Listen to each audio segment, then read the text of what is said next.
there! Thank you so much for joining me today. My name's Natasha. Welcome to my channel. I'm not sure what I'm going to name this video because I don't want it to be a part of my how long does it take to use up series, just because I think with this type of product, my number of uses, your number of uses, anyone else's number of uses are going to be so different. And I think it would be really hard to find a set number or even a range of uses that I could say, yeah, with this formula, use it this many times and you'll hit pan, versus a product that has like a certain number of sprays or it has a pump and I can tell you the number of pumps it took to finish. I think with those videos I can give more accurate information, but this one is just incredibly personal and I still wanted to share the numbers with you because I think it's interesting. Just take that with a grain of salt. I'm not saying this is how long it takes to hit pan on a shadow, because I feel like even for myself, if I used the shadow over different years or different times in my life, I feel like the number would still be different. Obviously, there's so many factors that goes into how long it would take to show use on an eyeshadow at all. Your preferences of like the level of pigment you want. Do you go back and build the color? Is the formula brand new or is it older, so maybe it doesn't have the same pigmentation as it used to? Is it a matte shade? Is it a metallic or shimmer formula? Are you just using it on the inner corner? Are you using it in the crease? Are you using it everywhere? What type of brush are you using? How much pressure did you apply that day when you dipped into it? What is the size and shape of your eyelid and your personal makeup preferences with color? There's just so many factors. I think I covered most of them, but I'm sure that there are even more than that. So for the most part, I have a couple different brands, but I have multiple shades within each brand, and that way we can kind of look at if there's a pattern within that brand's formula. And I do have more shades like this, so if you'd like to see more videos like this, please let me know. I definitely have more eyeshadows that have pan that I've been tracking. For today, we're going to focus on Makeup Geek, Anastasia, Beverly Hills, Zoeva, Too Faced, and I do have a Cleona single as well. And I'm going to get started with Makeup Geek because Makeup Geek was one of the first pans that I ever hit on an eyeshadow, and the shade I'm going to talk about is Starry Eyed. This one definitely looks like it has a lot more taken out of it than just the pan in the middle, and the reason is because over the years it's cracked, and from moving it around so much and also just being really clumsy in general, I did drop it a couple times and product did come out. But if you can see, there definitely is a pan in the middle, and I would use this mostly as an inner corner highlight. I did try to use it a couple times as a face highlight. It was a little bit too icy for me, and I'm sure I used it on the lid as well, but I think for the most part I just used it on the inner corner, and I used this 74 times before I hit pan. I think this single might have been $6 to $8, I'm not sure, so I think that's a really great price. You'd have to use it for probably an entire year to even show like a big enough dent to be almost done with it. So I thought that was really interesting, and I think that's one of the most uses that I'll be talking about today. The other Makeup Geek single that I wanted to compare it to is Petal Pusher, which is one of my favorite singles that I own. This is a matte shade and it's a very light mauve tone. I use this a lot in the crease. I really build it up because if you can see, it's not the most deep shade out there, so I really can build it up to get the color I want. I've also on multiple occasions used it all over the lid, on the lower lash line, pairing it with maybe like one shimmery shade or like a transformer shade or something for a really light mauve look. For this one, it took me 42 uses to hit pan, so significantly fewer uses than a Starry Eyed, but I think because it is a light matte shade, one that I use a fluffy brush with, and I do dip in multiple times to build up the color, and I am covering a much larger portion of my eyelid than with the Starry Eyed shade, I think it makes sense that I would use it fewer times and still hit pan, and hit much bigger pan. If you can see the difference between the two, there is definitely a much larger percentage of this eyeshadow gone from use than this one. The next brand I want to talk about is, I think, something that's probably going to be a lot more universal for everybody watching, and that is Anastasia Beverly Hills. These are notoriously softer shades. They definitely have more kick up, and I just feel like in general people don't need a ton of use to hit pan on these types of shades. The three shades I'm going to talk about are from the Sultry palette, and I have two mattes and one shimmer shade to talk about from this brand. The first one I want to talk about is Fresh. It's this matte cream shade. Like I mentioned earlier, I use cream matte shades to set my entire eyelid. I also use creams on the lower lash line to kind of prevent my eyeliner from transferring down underneath, and also just to brighten up that part of my eyes a little bit more. There is a significant amount of this product gone, and I have used it more times since hitting pan on it. It took me 26 uses to hit pan, so almost an entire month of continuously using it to set my eyeshadow primer to hit pan, and I think that makes a lot of sense. I do have a couple other cream shades that I'm going to talk about later on in the video from other brands, so I will come back to this and compare all of the cream shades at once. But yeah, to use this to set my entire eyelid, both of my eyelids every day 26 times, I think it makes sense that I would hit pan within that time frame. The other matte in this palette, however, took way more, almost triple the amount of use to hit pan, and that's Dystopian right here. This is a really beautiful, deep, dark chocolate cool tone brown, and I would use this to deepen up the outer third. I would occasionally use it as a liner, but I was definitely using a lot less of it than I was the cream shade, clearly. If you can see the difference between the two shadows, there's definitely more product left in this pan than there is in the Fresh shade, even though I've reached for this more. Once again, I think because of the depth of the shade and how little of it I've used every time. This took me 63 uses to hit pan on it, and I think that makes a lot of sense considering how much I used of it every single time I reached for it.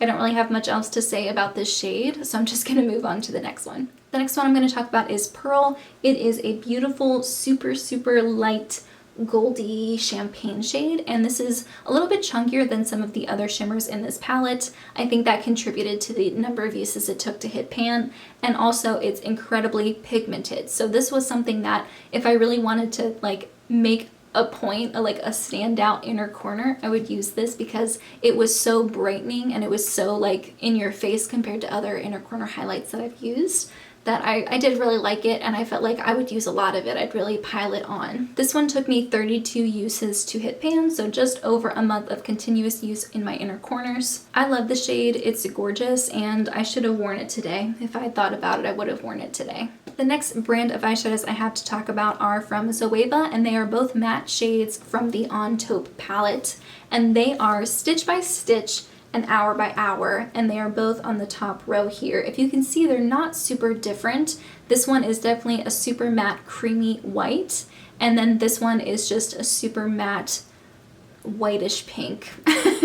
And obviously I used both of these to set my eyeshadow primer on my lid. I liked these because they were a little bit more pigmented than some other cream shadows that I've used in the past, so I really felt like they blanked out my lids. And these ones took forever to hit pan on, even though I was using a lot of it every time to cover my entire lid. Stitch by Stitch took 62 uses to hit pan, and Hour by Hour took 65. So definitely a lot more than the Fresh shade from ABH. There are two major reasons for that. The first one is that the Zoeva formula is much more tightly pressed than the ABH formula, and also these are 1.5 grams or 0.05 ounces each, whereas the ABH ones are 0.83 grams or 0.029 ounces each. So this is almost half of the size of the Zoeva palette. So I think it makes a lot of sense that it would take me about triple the amount of uses to hit pan on these shades versus Fresh from ABH. My next brand is Too Faced, and they are both from the Bonbons palette, and the two shades I want to talk about are Molasses Chip, which is this gold shade here, and Divinity, which is this matte shade here. Clearly, these are two different sized eyeshadows. The smaller one is 1 gram, and the larger eyeshadow is 2.2 grams. So you're getting more than double the amount in this one versus this one. Also, I don't know if it's because one is a shimmer and one is a matte, but the formula in Divinity was like so loosely pressed. You could just dip your powder in and just so much product would come off. So it was really hard to put your brush in there and get just enough to cover your eyelid. I just felt like there was so much extra powder kick up that even though I tried to salvage it, anytime I would try to pick it up, it would just push up more powder. It was really difficult and a little stressful sometimes. Divinity took me 36 uses to hit pan. Even though it is a massive shade, it was just so loosely pressed that as hard as I tried, I had a lot of trouble just picking up just enough product to cover my eyelid.